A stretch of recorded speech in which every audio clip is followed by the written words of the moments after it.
I mean, I think your other idea is great too. I want to do that as well. How to buy, and I like if we flipped it, so we could do like.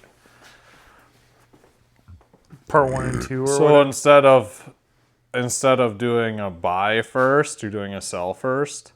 Yeah, just because you sold something. Yeah, and it's kind of an interesting thing because then people are going to be like, "Oh, I wanna.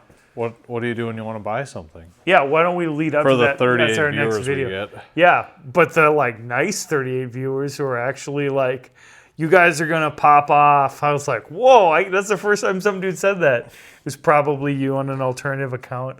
It's my fake account. Just pumping each other up. We're both paying people in Taiwan to watch our videos Yep. and fake comment. Taiwan. Yeah. Taiwan. Oh, We're gonna get canceled. Buffalo wings. All right, let's see. All right. Bernie, how We're you doing, old. brother? Yeah, we're old. We both grown. Oh man. Good to see you, Bernard. Yeah, good to see you too. Welcome back. To Lang Brothers Garage. So I'm Andrew, this is Bernie, and if you're new to the channel, we get together about every week and try to talk about our automotive passions. Bernard's a mechanic, I'm an enthusiast, which is a code word for I don't know anything, but I'm super into it. You can drive Yeah, and Bernard actually fixes things. sometimes. And recently he just fixed something, and we thought it was going to be a topic that we could talk with you guys about, which is how do we effectively sell cars? Yeah. Bernard just sold his Mazdaspeed. Tell us about it. Yeah, so I picked up a Mazdaspeed 6, basically a Mitsubishi Evolution with a Mazda badge on it, and got it for a smoking deal, as I thought, to find out that it was a total rust bucket. And thought to myself, is this safe to drive? Kind of went through the motions of, what am I going to do with this car? Because if we had a racetrack and unlimited money, or at least a high budget, you just drive it until it blows up. And you've been wanting to do autocross, and that's like a candidate car I for autocross. wanted to autocross it really, really bad. Mm-hmm. Turns out it's hard to autocross with leaking power steering fluid, leaking front differential, and rotted out subframe, rotted out floors. The list goes on.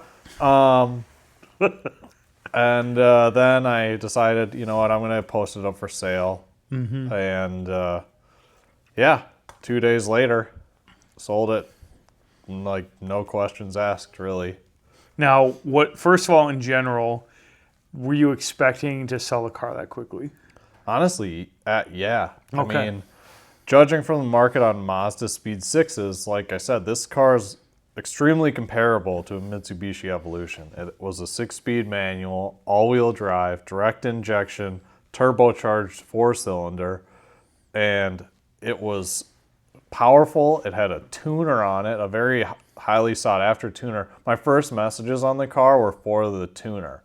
Over $400 for just this plug-in deal. But the car was basically 20 years old and 200,000 miles. Well, I'm not going to take a chance on unplugging this device and resetting the ECU and potentially just smoking it. Yeah, And totally. then I'd have a dead Breaking car. And literally the other comparable car for sale has had a similar problem like that. And I don't want to jump through those hoops. I don't have the time. I don't care.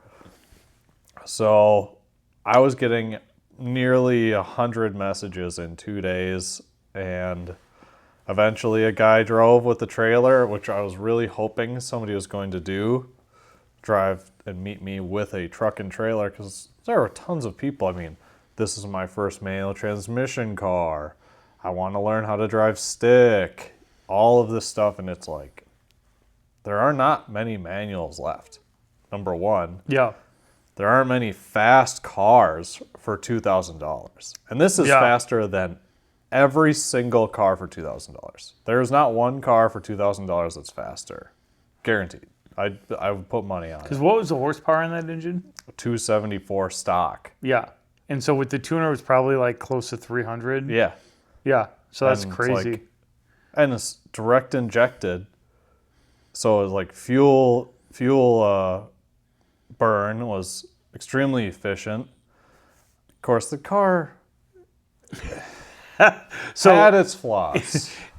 If you're interested in his Mazdaspeed, he does a lot on Laying Speed and Cycle, which is Bernard's main YouTube channel, and he is working on a number of videos. Yeah.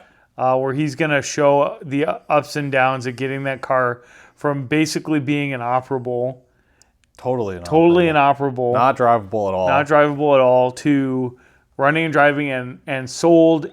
And you didn't even sell it here. You didn't sell it. You sold it at. I you met walked someone. home from a store. Yeah, so that was so cool that you did that.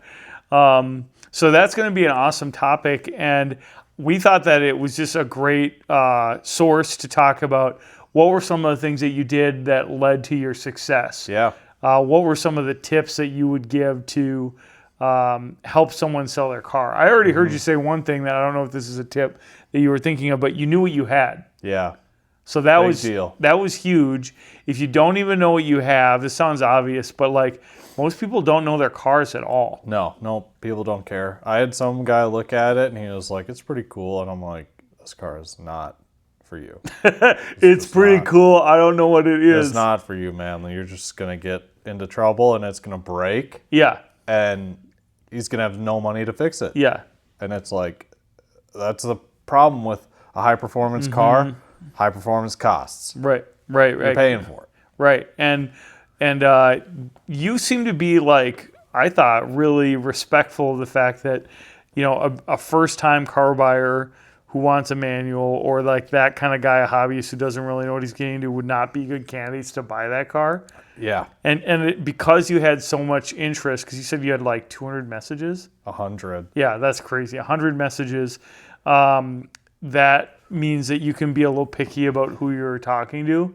So can you tell me about who you sold it to? My wife was hilarious. Because I'm like, oh, I can't sell it to him because of this. I can't sell it to him because of that. And I just want to sell it to the right person. And my wife was like, why do you care? Like, I've never met somebody that cared who they sold their car to as long as they sold their car. Oh, yeah. Like so many people who were selling used cars. Yeah. As long as somebody buys it, as is, no warranty, see you later. Yeah, right. But we've had issues, our whole family's had issues where we've sold a crappy car and it comes back to haunt us. Oh, yeah. Yeah, no, I really think that you have some commitment. Part of knowing what you have means that you are representing what you're selling fairly.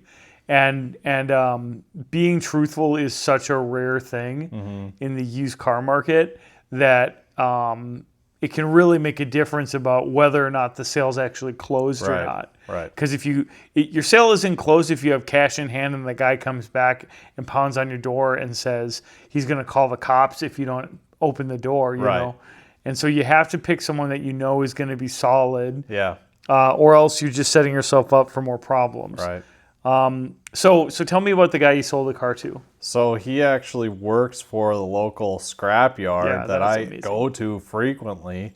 And I was really hoping that somebody would show up with a trailer because the car's a liability. And it was funny because I didn't really drive it very long at all. Like how many days did you drive it?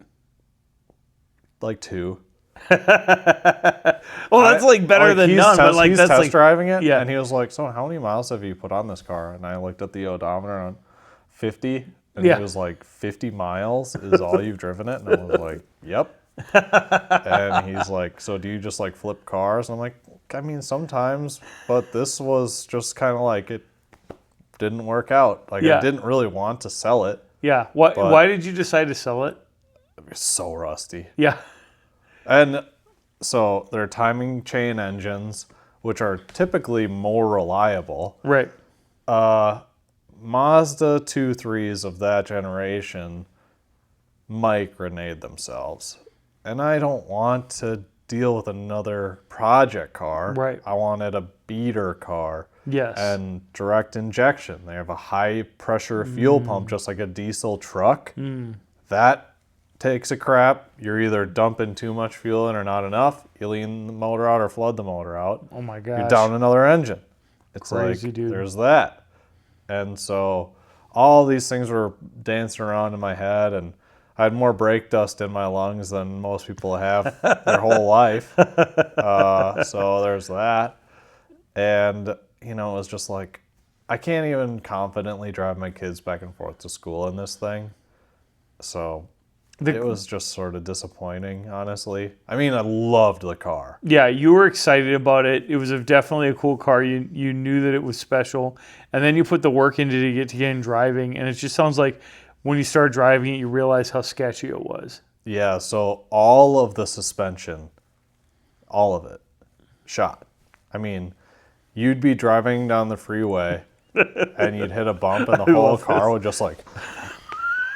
And it was like, it's like, oh, this guy, we better only drive on good roads. And like in Minnesota, like that's not going to happen. Very difficult in Minnesota. Very, very difficult. So I knew like, if this like was in like Brooklyn Center, the car would rattle itself apart.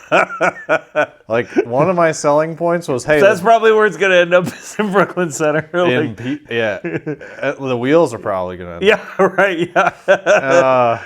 But one of my selling points is, hey, the door's still open and closed, because old cars, when the frames are shot, those doors are not opening and closing smoothly. Well, and like, I had a question for you. Like, did all the windows and power stuff work? Yeah. So like that's no dash lights. That's amazing. I had a bank 1 sensor 2 oxygen sensor, which is after your catalytic converter. It's a catalytic converter efficiency code.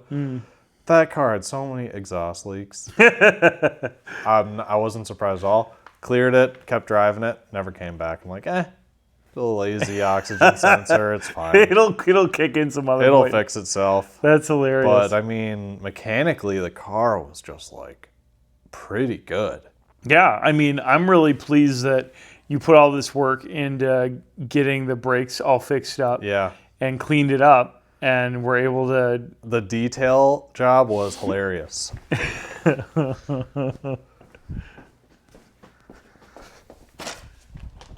What is this? I have no idea what he's going to show us. Oh, you found arrows? Arrows in the trunk. Let me see. Are they good? I have no idea. I don't think so. Game Slayer Carbon. Where's the tag? It's like on sale special. Low price. Everyday low price, $19.99. Oh yeah, these are carbon arrows that are going to explode in your bow. Game Slayer Carbon. $40, they're all yours. Give them to Dave. Yeah, Dave, if you're watching, we've got arrows for you. Oh, I don't even think they're okay.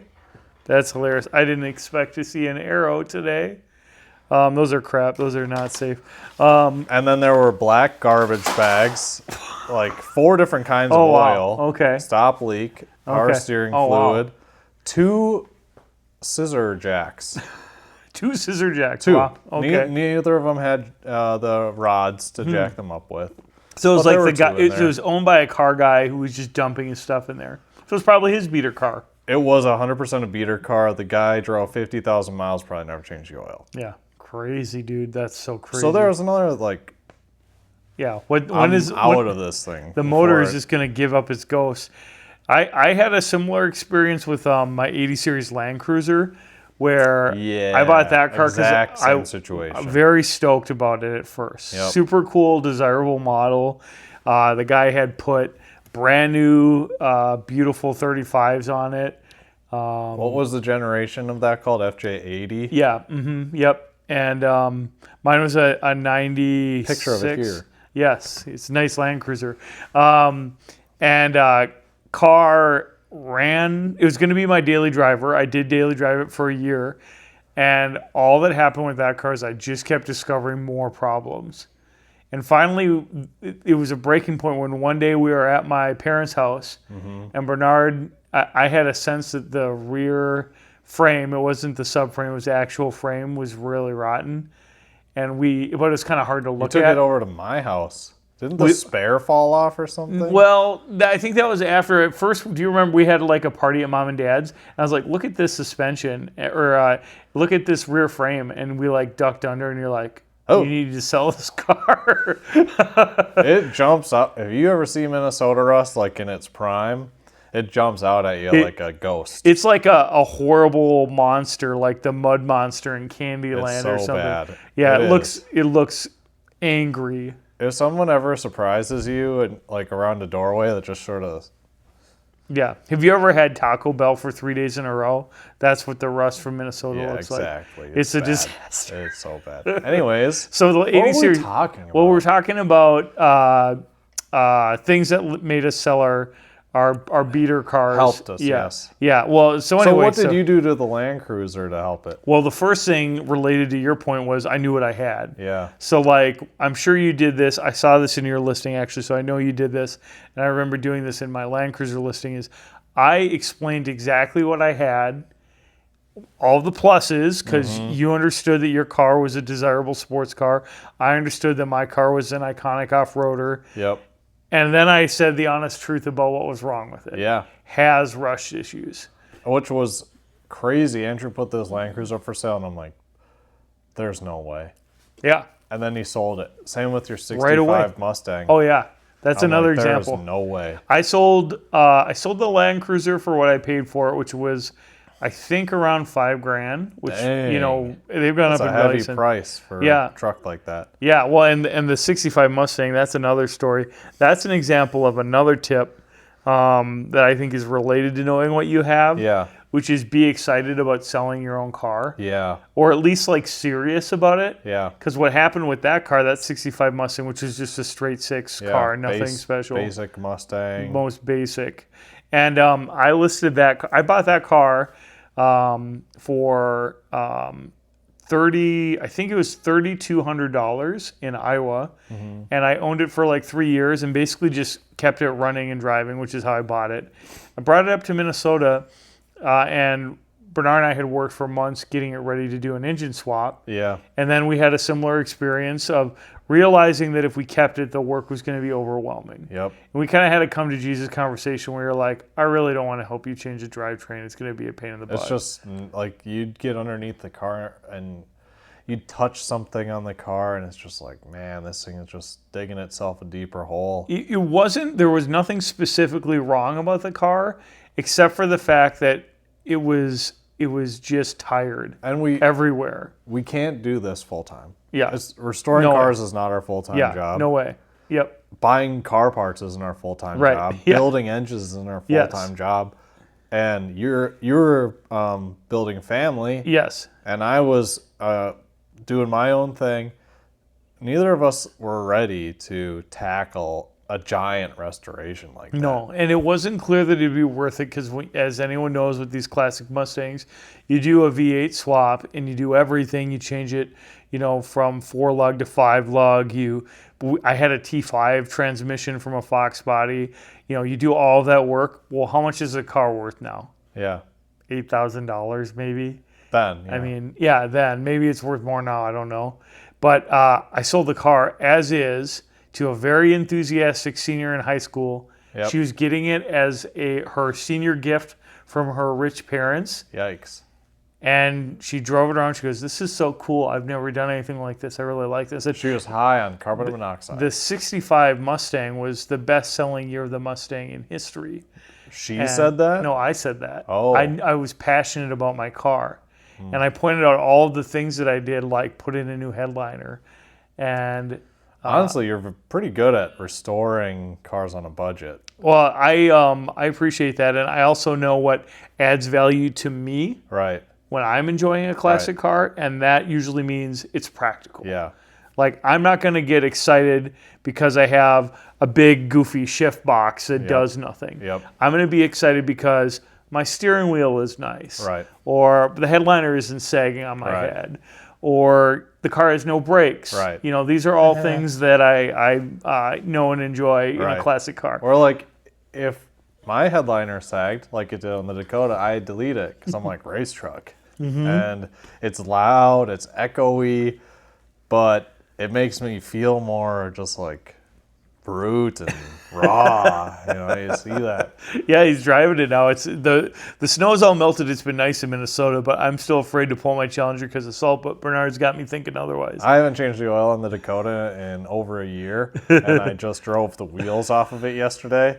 Dude. People can hate LS engines as much as they want, but dang, beat on one once. Oh man, it's crazy. You have beat on that thing too. So anyway, Anyways, so know your car and actually be excited about it when you have a good seller. Yeah. And so I sold that Mustang. I think I sold it for $6,000, or no, it was more than that. It was 6,500 or 7,500. It was even more than that because. So I sold it. I sold it for $6,500, but that was without any of the. You sold a ton of parts. Yeah, I sold $2,000 worth of parts. Yeah. And so that's how I was That's able to get into the Le ridiculous. Mans and have money to work on the Le Mans because we dumped $2,000 into parts in the Le Mans right away. So knowing what you're selling, being excited about it, what would you add? And I would add on to Andrew, adding on what he would consider adds value, because there are certain things that people do that think add value to their car but actually devalue it. Like I bought a Camaro and the guy put red accessories on a silver car. Yes. There's red wipers, a red steering wheel, all this red stuff, and it takes away from it. If you can buy car accessories at Walmart or at your local auto parts store, it's not adding value to the car. No, it's making it way worse. Nobody cares about your fake chrome vents. No. Nobody cares about Stock cars are better. Yeah, always. And that's where you and I are both passionate about finding parts or making like really tasteful decisions. Yeah. So knowing what you have, being passionate about what you have, I think is key. Here's an interesting thing that I do that I think helps sell my cars, even the Mustang. Yeah. I keep all of my service records. Yeah, that's amazing. I mean, that sells itself right there. Because if you get a guy who's serious and you can demonstrate to him, oh, I have oil change records for 3 years. Right. That's basically telling him, that's like mechanics code for, I don't F around with this car. Especially classics too. Mm-hmm. Like my Mazda, I think the newest receipt was 10 years old. Oh my gosh. You found a The guy 10-year-old left a checkbook in it though, so. So let's cut some checks right now. But, I mean, yeah, the newest receipts in the car were like 10 years old. That's crazy, so dude. it's like, oof. That car's just been rotting. I mean, yeah, people have just been driving it. But like things that help me sell a car is know the comparables. Oh, that's really key. And also, I learned this from my friends actually, wheels sell a car. Oh, that's really interesting. Because when that car, it came with these 18-inch Mazdaspeed wheels, the stock wheels. They're straight up and down. They're straight spokes. They're not aggressive at all. The whole rest of the car is aggressive. Mm-hmm. Well, my wife's Mazda 6 had some aggressive wheels on it. And dang, they looked really good on the Mazdaspeed. And dang, when you take a nighttime picture with that car, dang, it looks good. It looks fast. But, to your point on listing a car, I listed very rusty twice. Yeah. One very rusty, all caps. Yeah. And people were still asking me, like, how rusty is it? And I was like, think of the rustiest car in Minnesota. And then think of this car. Yeah, right. It was great. And like I think about how many tire kickers you deterred with that. Oh, this guy messaged me, he's like, how's the undercarriage? And this was like the 80th message about it. And I'm like, rust. Yeah. And it's just like, one guy, he's like, just explain the rust. And I'm like, picture the bottom of the front of the car and the bottom of the back of the car. Everything in between is rusty. There's no clean bolt. The top of the engine didn't have a clean bolt. You know where the only clean bolts were? Under the top mount intercooler. 'Cause it was saving everything. Yeah, under that's there. hilarious. That's so crazy. But another thing, mechanical knowledge. Yes. Even if you do a half an hour of research on your car and learn some specifications or something, like the guy popped the hood of the car. I can tell if somebody knows what they're looking at in 5 seconds. Yeah. And I'm like, I pop the hood of this car. I'm like, all right, I can see everything. I know what I'm doing. My YouTube video might not see it that way because I say I don't know what I'm doing, but that's just because that's the way I talk. And maybe I don't know what The I'm only doing. trustworthy mechanic is self-depreciating. Every second of every day. But anyways, I looked under the hood of that car, and you can take out every nut and bolt and put it all back. And when you know what's under the hood of your car and you can somewhat explain it to somebody, because 90% of used car purchasers for running and driving average cars, like a Mazda 6 is typically a pretty average car. If you know a little bit of what's under the hood, that is so encouraging to a potential buyer. Like if you can say, oh, I've had the serpentine belt replaced and the alternator replaced, and oh, I actually do have the receipts for the brake pads I just put on it. Right. Like luckily for me, I literally just did the brakes. So you look at the giant wheels and there's brand new brakes in there. Yeah. It's not like I spray painted them shiny. They're shiny because they're brand new. You could point people to the things that you had done that got it up and running. And that is so key. One of the things that you did too that I noticed is you didn't do a crazy detailed job on it, but the car was way cleaner than before. Yeah. I mean, you blew out all the leaves. You clearly vacuumed the thing. Yep. The seats were clean. Yep. The engine bay, like, for given that all it had was a giant intercooler on top, you probably would you just wipe it down? Yep, and clean the air filter. Oh, well, so it was a dry flow AEM air filter, so I actually washed it. And dried it. Yeah, you can do that. And it worked. Yeah. $55 air filter. That's why it's $55. Right, because it's durable. It's literally good forever. Yeah. So that's another thing.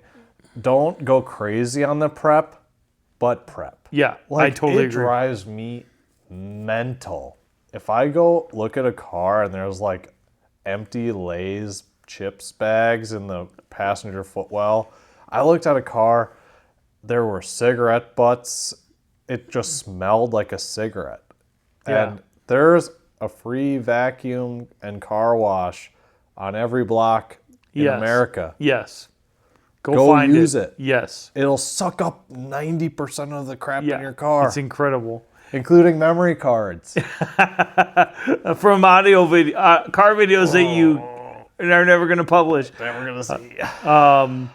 One thing that for me, kind of an additional point to that I would add is if the engine bay is clean, and if you can speak to like the stuff in the engine bay, like even just like when I sold the Land Cruiser, now you got me thinking about it. I cleaned out that engine bay, and that's a very old school engine bay, right? Yeah, very straight six, very open. Sweet. They look really cool, and they're also the kind of things that guys work on. Like an 80 series Land Cruiser is for sure a viable first project car for a lot of people, and so just getting it so that it looked like it was serviceable, right? And which was just going over with a rag and making sure that all the fluids were correct and everything, and like being able to explain what I've done, like that's the other piece. So like 99% of the people that are driving cars never pop the hood. Yeah. And so if you're one of the 1% guys who pop the hood and explain why it's in good shape, if you're selling to another one of those 1% guys, they're going to understand the code you're speaking. Right. And B, if they don't, well, you're building credibility that you're not selling them a lemon. Right. And I mean, I think it's important not to BS about what you've actually done. Right. But even just saying, hey, I cleaned it up and checked the fluids so that it's ready to ride, that's huge. Especially on what I did, like, I don't have much to say. So it's like, it is, when people came to look at it, I just told them, like, it is what it is, man. Right. I mean, it's pretty crappy old car. Yep. It said shitbox edition on the trunk. Like, it is not great.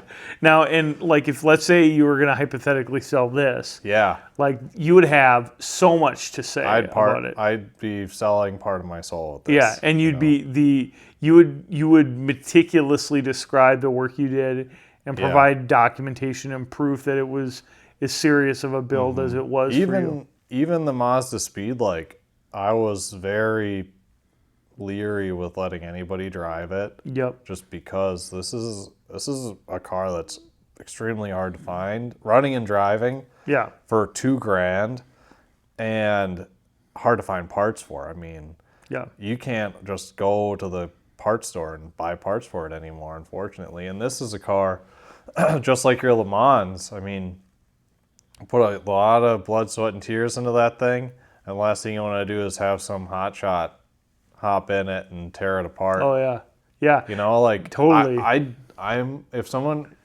were to put this up for sale, and someone were to come to my house and nitpick it, I'd tell them it's $2,000 more. Yeah, yeah. Right to their face. Exactly. Yeah. It's just like, hey, you come price just went up. You come to my house and you trash a car that I built from the ground up.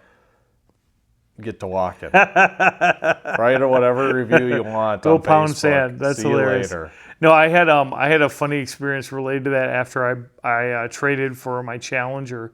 It was a prank that my brother Dave pulled on me. Oh, that was amazing. It was so mean. So a month after I traded my Pontiac for my Challenger, which we don't really know much about. I have no idea where it went. I mean, I could probably figure out where the guy's from. The Challenger. The Lang brothers.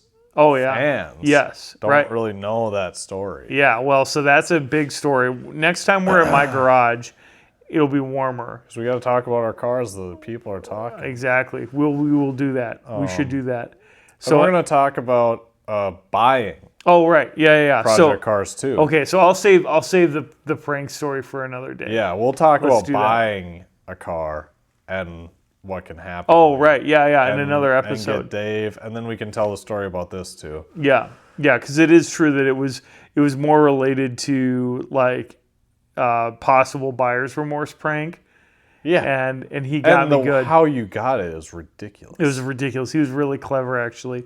So to get back to selling, that's true. That's a good point, Bernard. Here's another tip that I think goes close to cleaning, but it's not exactly the same. Mm-hmm. I clean out the car completely. Yeah. I don't just mean like get it vacuumed and detailed. I empty it out. Yep. Because what I want when I'm selling it is for the guy to buy it to have zero wait time when he gives me his money. Yep.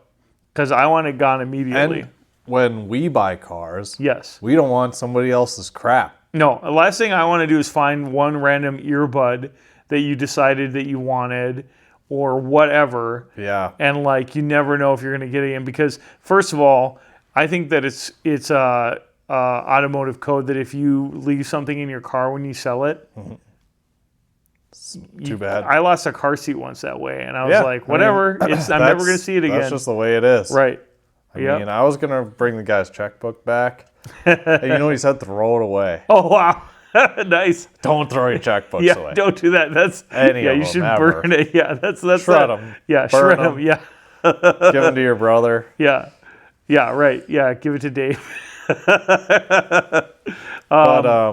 Yeah, so getting the car totally 100% cleaned out actually can be a real pain if you've been using the car for any length. Any length, yep. And getting like a smell out. One thing I noticed is when I initially cleaned it, it was like the dust hadn't settled. So I vacuumed this car front to back, cleaned out everything front to back, and it didn't have a scent. And then it warmed up. And then it did have a scent. And it was like someone smoked in this car. And I just talked to my coworker about this today. He won't buy a smoker car. He'll go out of his way to look at a car, but if someone says doesn't say it's a smoker car and it ends up being a smoker car, he won't buy it. That's understandable. And yeah, I mean that sucks for whoever's trying to sell it because you kind of ruined your own car. Yeah, you did, and I mean there are definitely people that have asthma problems or allergies where that it's not only like for you it might just be annoying and inconvenient, but maybe for your girlfriend or for your mom it's going to make the car unrideable. Well, and the dust. Right. Smoke dust is real. Yeah. And like my new truck, well, when I did initially get it, it smelled clean. Yeah. I don't want to change that smell. No. And like Dave, our younger brother, bought a truck infested with mice, and he got it detailed. Well, it smells clean. What did he do last night? Lit up a Cuban in it. But our brother is he's Brutus of our family. If he's going to smoke a Cuban in his truck, you dang right he's smoking a Cuban in his truck. He took the cigar, goes, spit the cap of the cigar onto his dash, goes, oh, dang it, I just got this thing detailed. It's like... Yeah. So funny. That is amazing. Our younger brother's unhinged. Yeah. But we love him. It's great. It's great. Well, and Anyways. so to get back to this idea of like getting a car completely cleaned out, I think the hardest thing to fix is smell. Yeah. On the interior. It's brutal. I mean, I have 4 different air fresheners for this car. My neighbors still say it smells like a grandma. We do all kinds of crazy things. Like my trick with the Mustang, which had definitely some kind of mouse living in it when it was down in Iowa, was I just put so many fabric softener sheets in it. Sure. Like boxes, especially during the winter when I wasn't driving it, just so that it would keep that at bay, because those can absorb a lot of smell. Right. We both have used tons of Febreze. Bottles. Yeah, bottles. And get the spray. Yep. Like, you don't need to wipe it on. You can literally spray it into the fabric. I do think that a shampoo job does work. Yep. And I actually like the cans of shampoo, like the turtle ones, because that is a very strong scent eliminator. Well, and like if you're in a position to make a lot of money on a car or make your money back or get some money for it, pay your local independent detailer to shampoo it and steam clean it. Yeah. Yep. If you want to get as close to getting rid of a scent in your car, steam clean will do the job. One other trick I do, I learned this from one of my friends early on, is if you want to get like a smoke smell out, where does smoke go? It goes up. It goes into your headliner. You vacuum the headliner, it takes a lot of that scent away. Yeah, nice. That's and a really that's where you trick. spray the air freshener, because I have leather cars. Leather seats hold the scent way more than a cloth seat will, because it like turns into dust almost. The smoke smell or whatever. I don't know how to explain it, but you can vacuum out a cloth car and it'll smell a lot better than a leather car. Yeah. And like the amount of sweat and stuff that gets onto a leather seat will never come off. Right. Yeah, that's really true. I think that one of the things that I do when I'm trying to figure out how much I should prep a car is, especially if I know I'm selling a car that has some value, like I like to go and look at like used car guide, either websites or videos on that car, and see what they warn people to look out for. Yeah. And so, like, for example, with the Land Cruiser, I knew that one of the things people were going to be asking about, because it's the sort of thing that should never ever break, was the drivetrain. Yeah. And so, like, I made sure that that car's drivetrain, it felt fine the whole time I owned it, but I like was carefully making sure that there was no surprises for anyone. That's a huge thing, you know. No oil leaks, no diff leaks, nothing. Right. That's huge for a collectible vehicle. Yeah. I mean, to have it mechanically solid, he could take the powertrain out, the buyer, and have a clean shell from New Mexico and go, oh, well, I have a good powertrain. I'm just going to put it in this truck. How many cars have you sold where guys done that? I've sold cars that they use a drivetrain more than once. My K car. Exactly. Yeah. You know, it's stuff like that.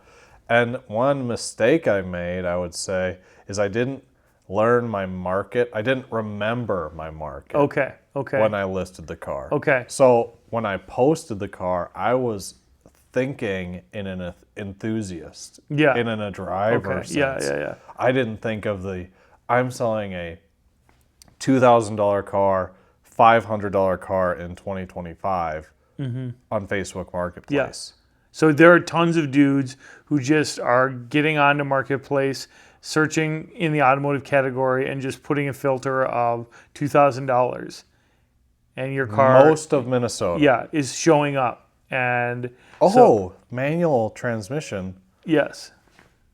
There's like 10 for sale or whatever. It's like, Yeah. I didn't think like about all of the normal everyday people that would be interested in they're just looking for a car. You know, and that was honestly like a reliable $2,000 car. Impossible. Amazing. Yeah. Even if it's rusty. Yeah. I mean, that was I think where the confusion kind of set in on my car, because it was black and all you could see was like quarter and fender rust. Right. It was all underneath. Yeah. Right. And people aren't going to look underneath the car and know what they're looking at. Right. Like you could punch a hole through the floor. Yeah, you have tin out like you were ready to patch things. I was like, I wonder if you're going to go that route. Yeah, almost, but you didn't have to. Didn't have to, but I think that was a big mistake, as I didn't think about the non-enthusiast people just looking for wheels, Yeah. because I wouldn't have put the 19s on it. I shouldn't have put the 19s on it. You know, hindsight is 2020. Car's going to need tires this year anyways, and you can buy a used set of wheels for cheaper than you can buy a new set of tires. But anyways, I think that's a huge thing to do. If you're going to list a car for $5,000 or less, know your market. Yeah, Like when I that's sold really good. I had an F-150 that had the body restored, and then I mechanically restored it. And I learned my market front to back when I put that truck up for sale. So I knew exactly who was going to come and look at it. Yeah. And guess what? There were 0 lowballers. Nice. Not one. Nice. Yeah, maybe one, but not half like I got for the Mazda, because I didn't expect people of all walks of life to be trying to bid on this thing. You know, I might as well just had a live auction for it because it was ridiculous. But, you know, with the F-150, first person to come and look at it bought it. Yeah, I remember that. That was awesome. And it was like, all right, you know.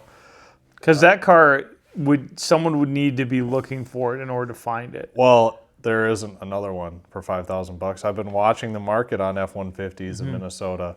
If it's rust-free, it's $5,000 to $6,000. Yeah, nice. Interesting. So if you're looking for projects, like I'm looking for flippable, collectible vehicles, know your market. You know, just like YouTube videos. Yes. There are videos you want to make that no one's going to watch. Yeah. And then there are videos that you might not be as excited about, but that's what people watch. Right. Just like, let's just say, buying budget fun cars.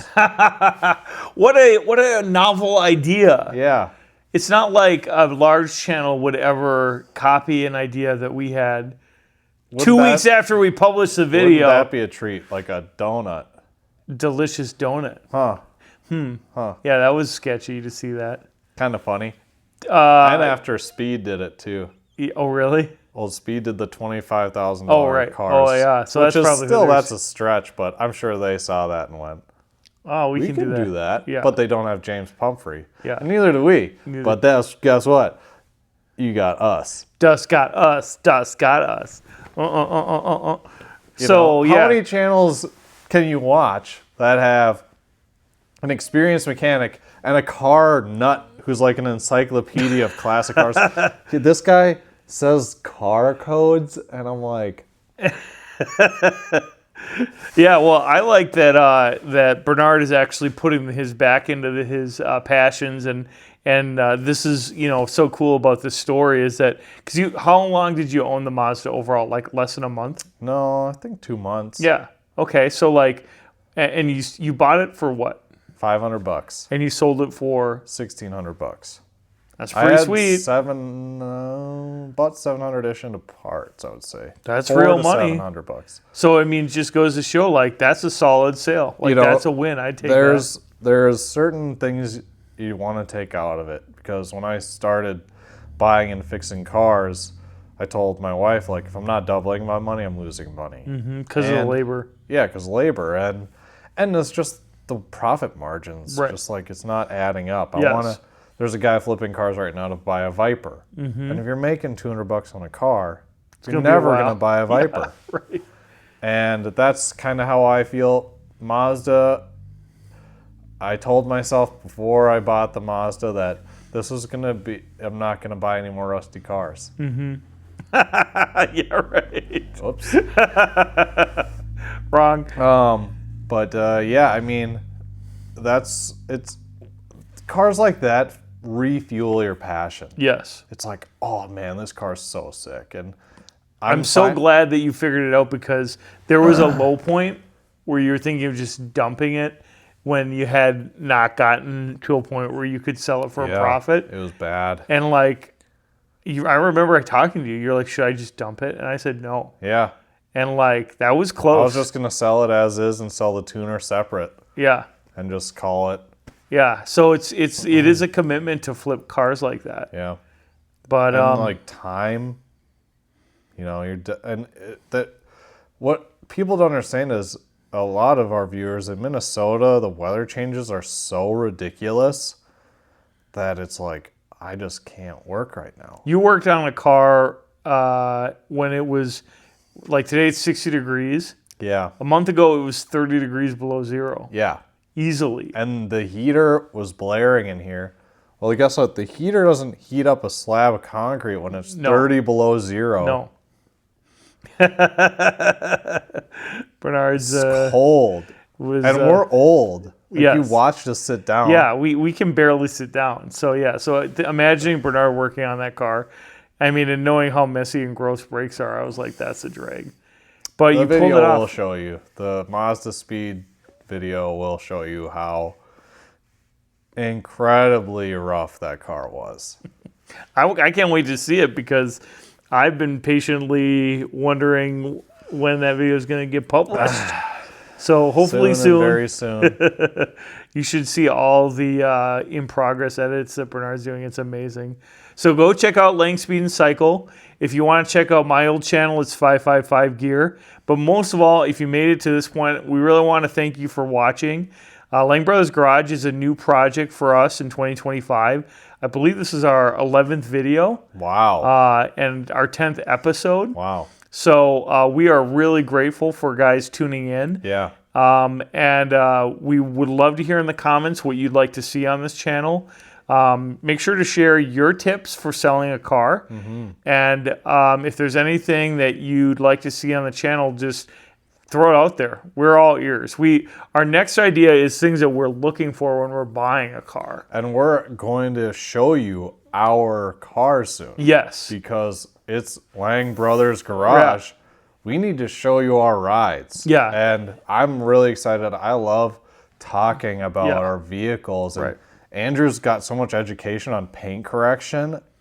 His car changed paint tones since he bought it. Yeah, the before and after was pretty amazing. And telling those stories, I think, is really interesting for somebody who's interested in getting into a project car. And, that's what this channel is all about, is promoting the culture. We're really excited because we basically have grinded through winter in Minnesota. And so this channel is going to be so much easier to sit down and work on when we don't have to worry about bundling up and getting our garages at a serviceable temperature.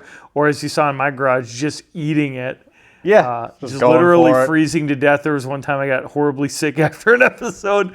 And so stay tuned because we really are excited about this. We're so grateful for our subs and for the guys weighing in the comments. And we just think that it's just getting started. So, thanks again for watching Lang Brothers Garage. Thank you. That was sweet. How long was that? It felt long. 48 minutes.